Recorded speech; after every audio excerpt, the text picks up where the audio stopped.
My name is Hamza and I was a Quran teacher. For most of my life, I believed I was on the right path. I had memorized large portions of the Quran before I was even a teenager. People in my community called me a high with pride, and older men at the mosque would shake my hand like I was someone special. I grew up in a home where obedience to Allah was not an option. It was survival. My father was strict, my mother was silent, and our lives revolved around the mosque, prayer times, and reciting the words of the Prophet. By the age of 19, I was teaching children how to read the Quran. I wore my white th like a badge of honor, repeating verses from memory, explaining them the way they had been explained to me. I didn't question anything. I couldn't. To question was to rebel, not just against Islam, but against my family, my culture, my entire identity. But everything changed the day a small boy named Bal looked up at me and asked, "Dad, why does Allah allow men to beat their wives?" He was referring to Surah An-Nisa 4:34, a verse I had recited many times but never fully confronted. I paused, my voice cracked. I gave the standard answer, the one I'd memorized myself. It is a light tap, just symbolic, only if the woman is truly disobedient. It is not meant to hurt. But that night I went home and read the verse again and again and again. I looked at the Arabic. I read 3 translations. I searched tafsir after tafsir. They all said the same thing. The beating was real. The authority was unquestioned. The man was allowed to discipline his wife. I sat on the edge of my bed, the Quran open in my lap, my hands shaking. Is this really from God? I whispered. I wanted to believe there was a hidden meaning. That somehow I had misunderstood. That all the scholars I had learned from were wrong. But deep down I knew the truth. That night I didn't sleep. I couldn't. I stayed up wrestling with what I had read. With the God I thought I knew and the doubts that were no longer whispers but shouts inside my head. It felt like I had just uncovered something poisonous buried inside a book I was raised to cherish. Still, I pushed the doubts down. I told myself to stop thinking, to trust the scholars, to follow the majority. I fasted more. I prayed harder. I begged Allah to cleanse my heart of this confusion. But the peace I had once felt in my prayers never returned. Days later, while preparing for class, I stumbled upon Surah At-Tawbah 9:29. Fight those who do not believe in Allah nor the last day until they pay the jizah with willing submission and feel themselves subdued again. My heart sank. Was this justice? Was this mercy? I remembered my Christian neighbors, families who had always been kind to us. I remembered my childhood friend Daniel who once gave me his jacket when I was shivering at school. Were these the people I was supposed to humiliate with taxes until they submitted to Islam? I couldn't reconcile it. I tried to ignore it. I went to class. I taught my students. But when I recited that verse, I couldn't bring myself to explain it. I skipped over the translation. My mouth moved, but my heart wasn't in it anymore. And that's when something in me broke. It wasn't a dramatic collapse. It was quiet, like a door shutting slowly behind me. I was losing my faith. Not because I wanted to, but because I couldn't hold it up anymore. I started searching online, quietly, carefully, using incognito tabs and deleting my history. I read articles from former Muslims. I watched testimonies. I saw the same pain in their eyes that I felt. In my chest. I wasn't alone. Then one night, I saw a YouTube video titled "Ex-Muslim Quran Teacher Shares His Story." I clicked it, not knowing that the video would change the course of my life. The man in the video looked like me, spoke like me, quoted the same verses I had. And then he said something I had never heard before. I left Islam not because I hated God, but because I wanted truth more than tradition. Truth more than tradition. I paused the video. My hands trembled. That night, I closed the Quran for the first time in my life and whispered a prayer that wasn't in Arabic. God, if you are real, if you are truth, then show yourself to me. I don't care if it cost me everything. I just want to know you. And he answered, but not in the way I expected and not without a cost. The days that followed were filled with silence. I still went to the masjid. I still led the prayer. I still taught the children. But something inside me had shifted. It was like I was wearing a mask that no longer fit. I would mouth the words of the Quran, but inside my soul was screaming. Every verse I once loved now felt like a riddle I couldn't solve, or worse, a wound I couldn't ignore. I stopped attending the Friday khutbahs. I told people I was sick. I started spending more time alone, staying in my room, avoiding my father's eyes. He noticed. "You are losing your light, Hamza," he said one evening. "Maybe you have a jinn problem." He meant it. He wasn't being sarcastic. In our world, doubt wasn't seen as a human struggle. It was seen as a demonic attack. But I knew better. My struggle wasn't with jinn. It was with truth. Late one night, I found myself scrolling through comments on a Christian forum. I wasn't looking to convert. I didn't even trust Christians. All my life, I'd been told they were misguided, lost, and cursed. But something about their words moved me. They spoke of a God who was personal, who didn't demand blind obedience, but offered love. One post stopped me cold. It said, "Jesus doesn't want slaves. He wants sons." Sons. I sat there staring at that sentence. I had always seen God as a master and myself as a servant. We were never meant to be close. We obeyed him out of fear, not love. Even paradise was earned through deeds, not relationship. But what if there was more? What if I had been wrong my whole life? The questions came faster now. Why did Islam teach that Allah was unknowable? Why did we repeat phrases like Allah knows best but never seek deeper understanding? Why did the Prophet marry a 9-year-old? Why were apostates sentenced to death? I couldn't stop them. One night, I opened the Bible online. I started reading the Gospel of John. I didn't know what to expect. In the beginning was the Word, and the Word was with God, and the Word was God. Something about that sentence shook me. It was poetry and power. And then I read, "The Word became flesh and made his dwelling among us." I stopped. My heart was racing. I whispered out loud, "God became flesh." Tears filled my eyes. I couldn't explain it. I didn't even believe it fully, but something deep inside me moved. That night, I dreamed I was standing in a white room. It was empty except for one chair. A man was sitting in it dressed in white. He didn't say anything at first. He just looked at me. Then he stood up, walked toward me, and said, "Hamza, I know you." I woke up gasping for air. My pillow was soaked with tears. For the first time in years, I felt seen. I couldn't tell anyone about the dream.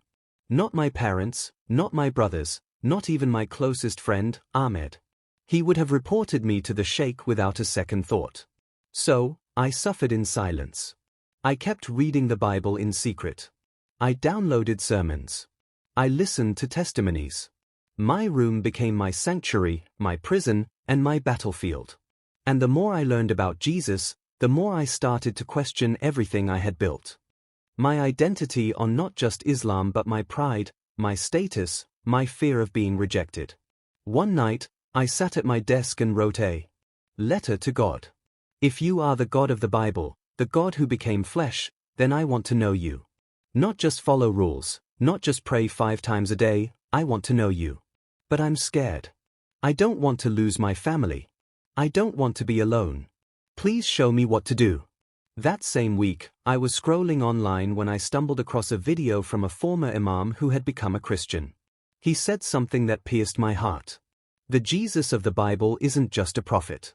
He is God in the flesh. And he came to set captives free. Captives. That's what I was. I was a captive to fear, to culture, to religion. And I needed to be free. I didn't know what that freedom looked like yet, but I was ready to take the first step. I began fasting from the masjid, from the rituals, from the words that no longer gave me peace. But I didn't tell anyone. I still wore the mask. My father once told me, "You are my pride. You are the light of our name." If he found out I had even questioned Islam, let alone opened a Bible, I knew I'd no longer be a son to him. I'd be a curse. One afternoon, I was alone in the house and couldn't resist the pull anymore.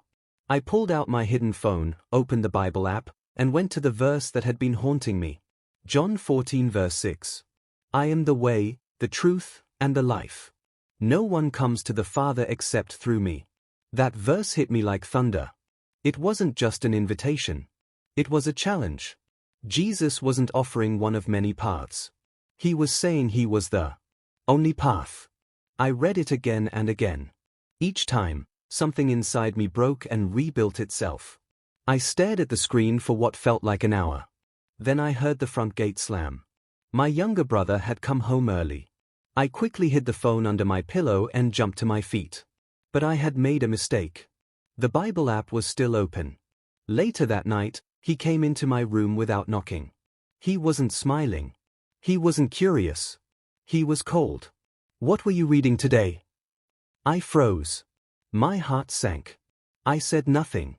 "I saw something on your phone," he continued. "You know, if I tell Baba, he'll beat you, right? Maybe even throw you out." My hands were shaking. "I'm not doing anything wrong," I whispered, barely able to speak. "Reading their book is haram," he snapped. "You know that you're playing with fire." I could see it in his eyes. He hated me in that moment. Maybe out of fear, maybe out of confusion. Maybe because he thought I was dragging our family's honor through the dirt. I begged him not to tell anyone. He said he would think about it. That night, I didn't sleep. I stared at the ceiling, repeating one sentence over and over. "Jesus, if you're real, help me." The next morning, everything exploded. My father barged into my room before dawn. He was furious. My brother had told him everything. "Are you a kafir?" he yelled. "You bring this filth into my home. You spit on the Quran." I tried to explain. I tried to say I was just curious that I wasn't rejecting him or our family, but he didn't care. He slapped me so hard my ears rang. Then he threw my books across the room and stormed out. I wasn't allowed to leave the house after that. My phone was confiscated. My room became a prison. No one spoke to me. Not my brothers, not my mother, not even my cousin, who once called me his best friend. It was like I had died. I spent 3 days in isolation. I wasn't beaten again, but the silence was worse. My father told the neighbors I had a spiritual sickness, that he was disciplining me back to the truth. They thought they were saving me, but I was already free inside. They just didn't know it yet. On the 4th night, something happened that changed everything.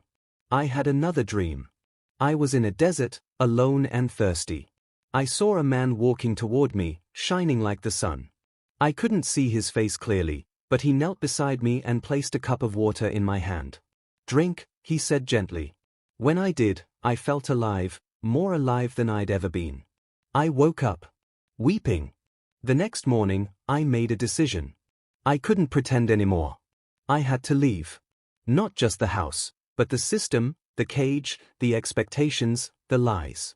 I contacted a Christian man I had met online. We'd been talking secretly for weeks. I told him I was ready to escape. He gave me the address of a safe house run by believers. All I had to do was find a way out. 2 days later, I waited until my father left for morning prayer. I grabbed an old backpack, slipped out the back gate, and ran. I didn't even have shoes. I ran through alleyways and back streets until I found a taxi and gave him the address. When I got there, the door opened before I knocked. A woman with kind eyes smiled at me and said, "Welcome home, brother." I collapsed into her arms and cried like a child. For the first time in my life, I wasn't afraid. I was safe. I had nothing. No money, no family, no future, but I had peace, and peace was everything. Life at the safe house was quiet but heavy. I spent most of my time in a small room with just a mattress and a Bible. The first few nights, I couldn't sleep. I kept thinking of my father's face, of my little brothers, of the years I'd spent teaching others a book I no longer believed in. Guilt would sneak in like a thief at night. Was I betraying them, or had I finally told the truth? There was no easy answer. But in the stillness, I began to heal. I read the Gospel of Luke every morning. I didn't understand everything. Some verses confused me, but others shattered me in the best way. Like when Jesus said, "Love your enemies and pray for those who persecute you." I couldn't stop crying because for years I had been trained to hate. I was taught that Christians had corrupted the scriptures, that Jews were enemies of God, that non-Muslims were fuel for the fire. But Jesus didn't speak like that. He spoke of mercy, of forgiveness, of healing, and I wanted that. I began attending secret Bible studies with a few other ex-Muslims who had fled their homes like I had. Some were younger than me, just teenagers. Others were in their 40s, hiding from death thought was placed on their heads. We didn't need to speak much. Our eyes said enough. We were the forgotten, the unwanted, the free.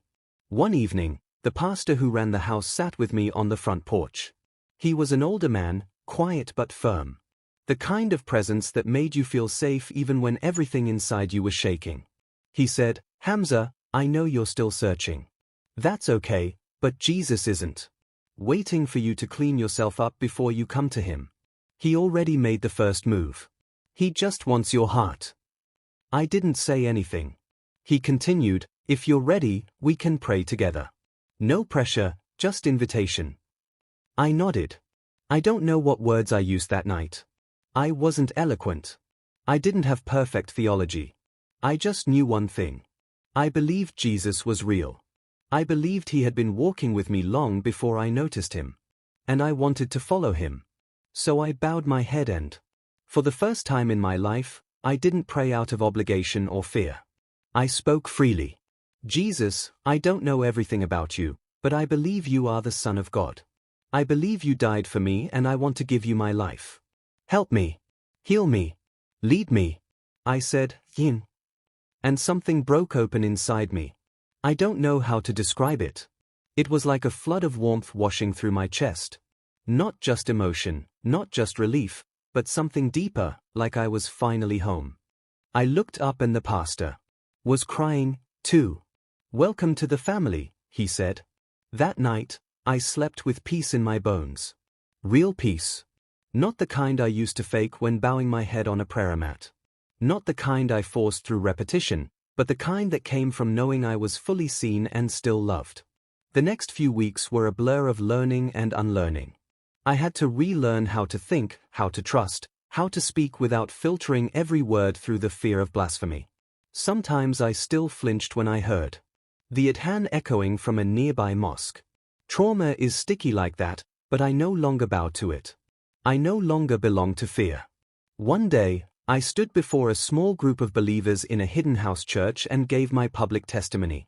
My voice shook, my hands trembled, but I told them everything about the verse that cracked my soul open, about the beating, the betrayal, the escape, and about the man in white who met me in the desert of my dreams.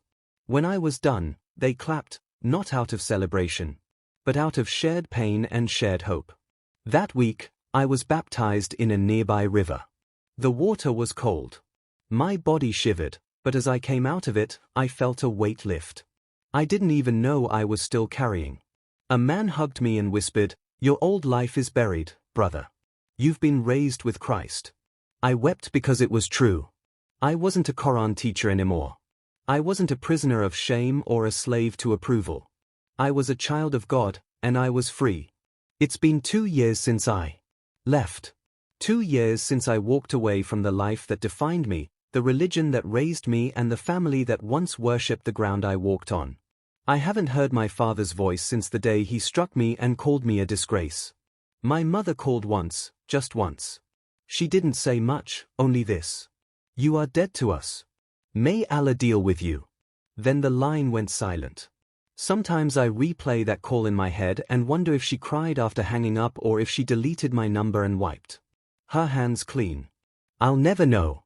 I used to think I needed their approval to survive. Now I just pray they'll one day find the truth, too. I still get nightmares sometimes. I wake up sweating, hearing the Quran being recited in my dream, feeling the pressure of the life I left behind pulling me back. But those dreams don't own me anymore. They are just echoes. I spend my days now doing something I never imagined possible. Telling the truth. Not just to myself, but to others like me. There are hundreds, maybe thousands of people like me hiding in plain sight. Men and women who still bow in mosques with hollow hearts, who teach words they no longer believe, who stay silent because the cost of honesty is too high. I know that cost, But I also know the reward. One of the first people I helped was a young man from my old city. He found me through a video testimony I had recorded under a new name with my face blurred. He sent a single sentence in the first message. "I'll never know. I used to think I needed their approval to survive. Now I just pray they'll one day find the truth, too. I still get nightmares sometimes. I wake up sweating, hearing the Quran being recited in my dream, feeling the pressure of the life I left behind pulling me back. But those dreams don't own me anymore. They are just echoes. I spend my days now doing something I never imagined possible. Telling the truth.